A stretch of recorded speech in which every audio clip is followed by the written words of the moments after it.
Arkadaşlar merhaba.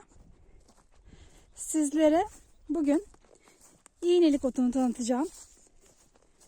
İsmi aynı fakat görüntüsü farklı olan iki ottan bahsedeceğim. Benim çocukluğumda öğrendiğim iğnelik otuyla daha sonra öğrendiğim iğnelik otu farklı. Bu iki otu aynı familyadan geldiğini düşünüyorum. Onları size göstererek anlatmaya çalışacağım.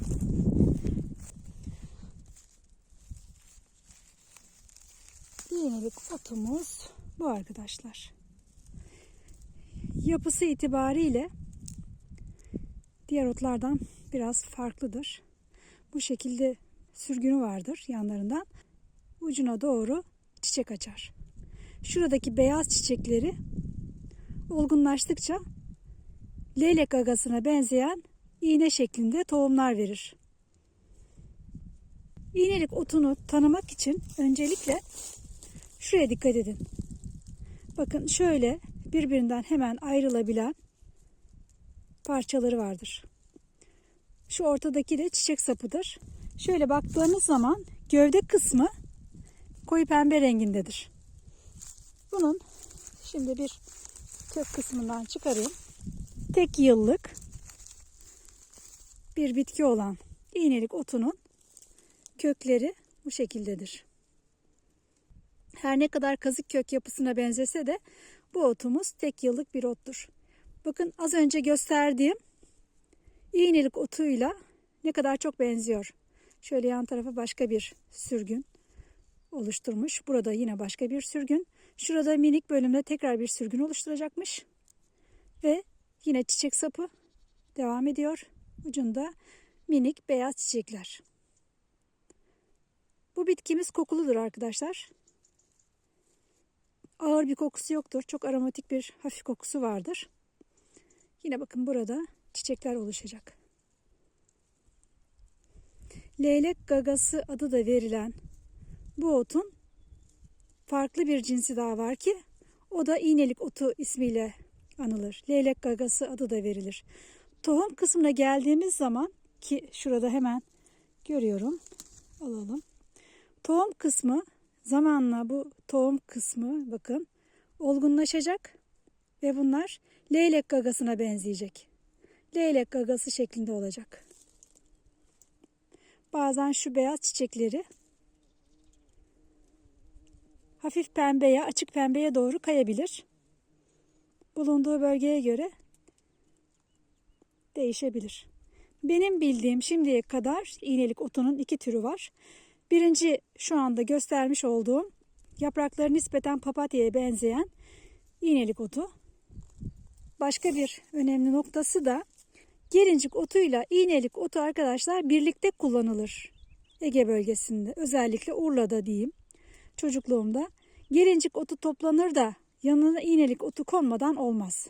Hep birliktedir. Kanka iki ottur aslında. Gelincik ve iğnelik otu. Tecrübelerime göre gelincik otuna asıl lezzeti veren iğnelik otudur. Şu anda elimde tuttuğumdan dolayı hafif bir aroması, kokusu yayılmaya başladı. İğnelik otunun görüntüsü Arap saçı yani Urla'da sır adı verilen bitkiye, ota çok benzer. Aynı zamanda dereotu yapraklarına da benzer. Ben biraz bunun yapraklarını havuca da benzetiyorum. Havuç gibi yaprakları da var. Mesela şimdi şurada bir gelincik otu var. Şunu size göstereyim. Gelincik otu böyle.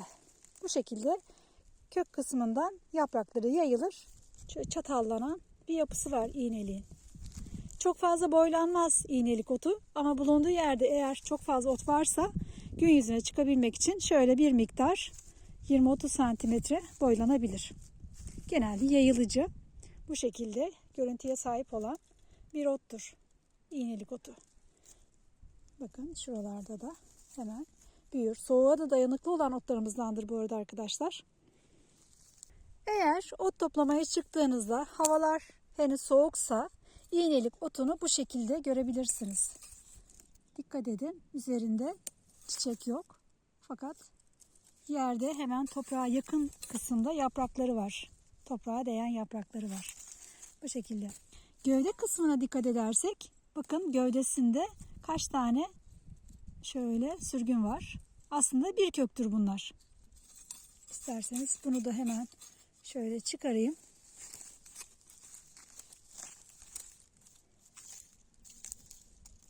Bakın tekrar kök kısmını gördünüz. Bu şekilde gövde yapısına sahiptir. İğnelik otundan da çok güzel börekler yapılır arkadaşlar. Borani yapılır. Hatta salatalara doğrarsanız iğnelik otu harika bir lezzet katar salatanıza. Yine bakın hemen şu taşın dibinde iğnelik otu çıkmış. Bu şekilde doğal ortamında iğnelik otunu görebilirsiniz. Hemen çiçeğini görüyorsunuz. Beyaz açmış. Bulunduğu yerde genelde birkaç tane kök olur. Çünkü tohumları yayılıcı. Hemen bakın şurada 1, 2, 3, 4 kök var. Hemen şöyle de buraya da yayılmış. Mümkün değil. İğnelik otu arazinizde, tarlanızda varsa, bahçenizde varsa kökünü kurutamazsınız. Şöyle ilerleyelim bakalım. Buralarda da yine iğnelik otları çıkmış. Şimdi çok ilginçtir. Hemen bakın şu baldıran otu arkadaşlar. Şu gelincik otu. Şu da iğnelik otu. Hemen dibine doğru şöyle açtırıyorum. Yine iğnelik otunun kök kısmını görebiliyoruz. Hafif şurada pembe renkler var. Şu da iğnelik otu. Otları ayırt edemiyorsanız bence iğnelik otunu pek toplamayın. Çünkü benzer çeldiricileri, yani şu anda bakın şunun baldıran olduğunu bilmezseniz iğnelik otuyla çok rahat karıştırabilirsiniz. Evet. Şu gördüğümüz baldıran, bu da iğnelik otu arkadaşlar. Hemen burada da baldıran otları var arkadaşlar. Ve şu gördüğümüz, bakın rengi iyice koyu görünüyor. Hiç de iğneliğe benzemiyor ama soğuklardan dolayı, hatta gövde kısmı da iyice koyulaşmış. Bunu ben tekrar çıkarayım, size göstereyim. Farklı bir örnek çünkü. Dikkat ederseniz gövdesindeki o morumsu renkleri fark edebilirsiniz. Böyle arkadaşlar.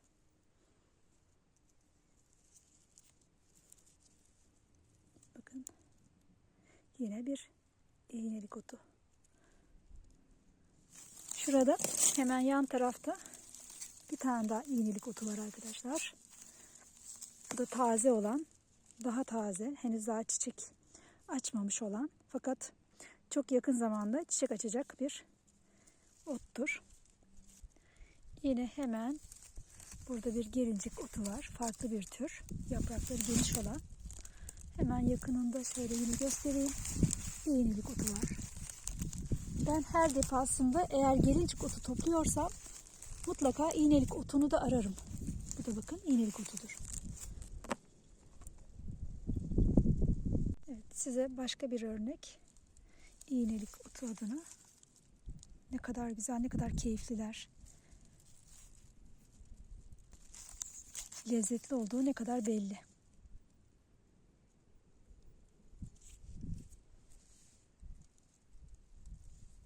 Genelde kışın da çiçek açar iğnelikler. Evet arkadaşlar, bir başka iğnelik otumuz da burada. Yine şöyle bir ocakta iyice yayılmış. Bakın burada da çıkmış. Her yerde iğnelik otunu görebiliriz. Yine burada gördüğümüz iğnelik otu, yanında da rokayı görüyoruz. Bakın. Roka burada, iğnelik burada.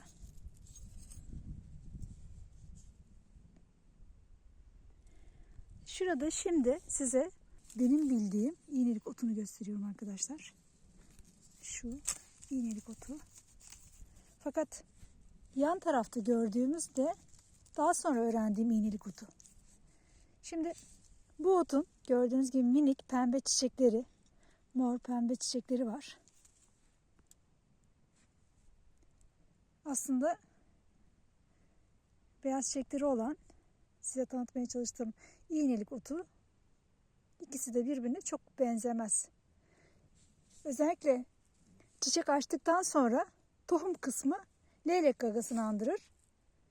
Yine buradaki iğnelik otu da leylek gagası şeklinde tohumları vardır. Tek benzer noktası aslında tohumlarıdır. Şöyle otların arasında iğnelik otunu nasıl görüyoruz, neye benziyor diye merak edebilirsiniz. Hemen yakınlaştırıyorum iğnelik otu. Şu tek yaprak gördüğümüz gelincik otu. Burada iğnelik otu, hemen kök kısmını size göstereyim. Bakın. Böyle.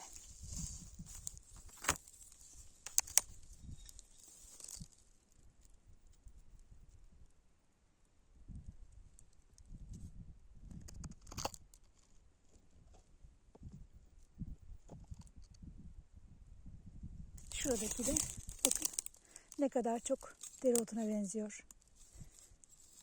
Veya havuç yapraklarına benziyor. Şöyle kök kısmına bakın. Şurayı öğrenirseniz mutlaka daha rahat bu otu tanıyabilirsiniz. Hemen şuraya da bakarsanız birden fazla iğnelik otu çıkmış. Kökleri var. Şöyle bir yatırayım.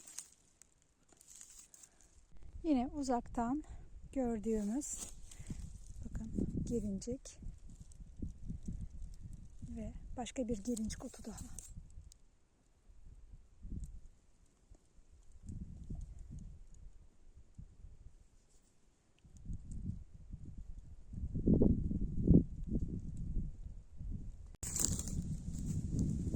Yine arkadaşlar başka bir iğnelik.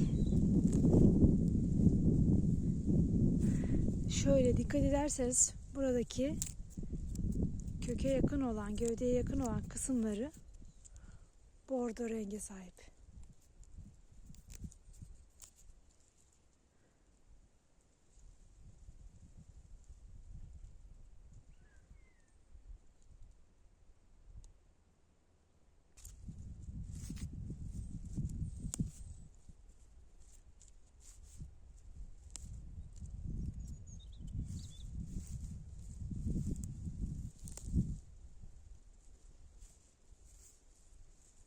Arkadaşlar iğnelik otlarının şu köke yakın olan kısımlarının bordo renge sahip olması gerekmiyor.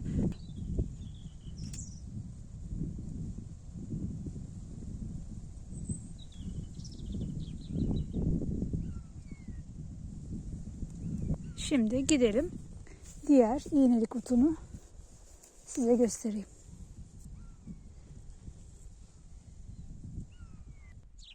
Arkadaşlar bakın, şu çiçekleri gördüğünüz zaman bu leylek gagası otudur. Dibine doğru inersek şu otların arasında leylek gagasını görebiliriz.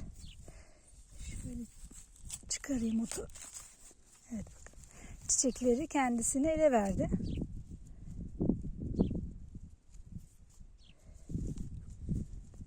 Bakın arkadaşlar, leylek gagası dediğimiz bir diğer iğnelik otu da budur.